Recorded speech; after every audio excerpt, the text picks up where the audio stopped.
आता बघूया टॉप 9 मोठ्या बातम्या।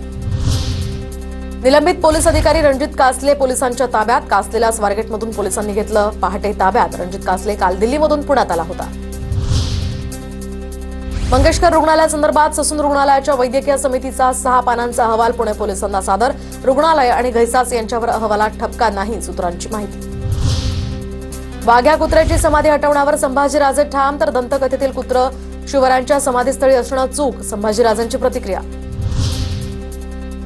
तर वाघ्या कुत्र्याची समाधी हटवू नये ही आमची भूमिका, पडळकरांचं प्रत्युत्तर। तर संभाजीराजांना खासदारकी हवी आहे, वाघ्या कुत्र्याच्या मुद्द्यावरून लक्ष्मण हाकेंचा खोचक टोला।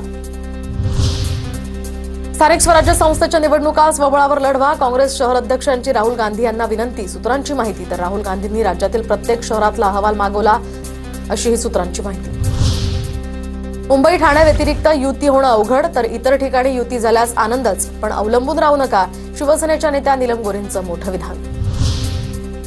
भाजपात प्रवेश केलेले कोल्हापुरातील माजी आमदार संजय घाटगेंनी खासदार धनंजय महाडिकांची भेट घेतली। कोल्हापुरातल्या महाडिकांच्या कार्यालयात जाऊन त्यांनी सदिच्छा भेट घेतल्याची माहिती। 2 दिवसांपूर्वी घाटगेंनी भाजपमध्ये प्रवेश केला होता।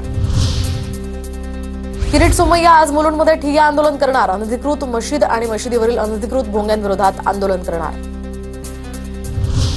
राज्याच्या उत्पादन क्षमतेमध्ये भर घालणारी रस्त्यांची कामं प्राधान्यानं हाती घ्यावीत, सार्वजनिक बांधकाम विभागाच्या आढावा बैठकीत मंत्री शिवेंद्रराजे भोसलेंचे आदेश।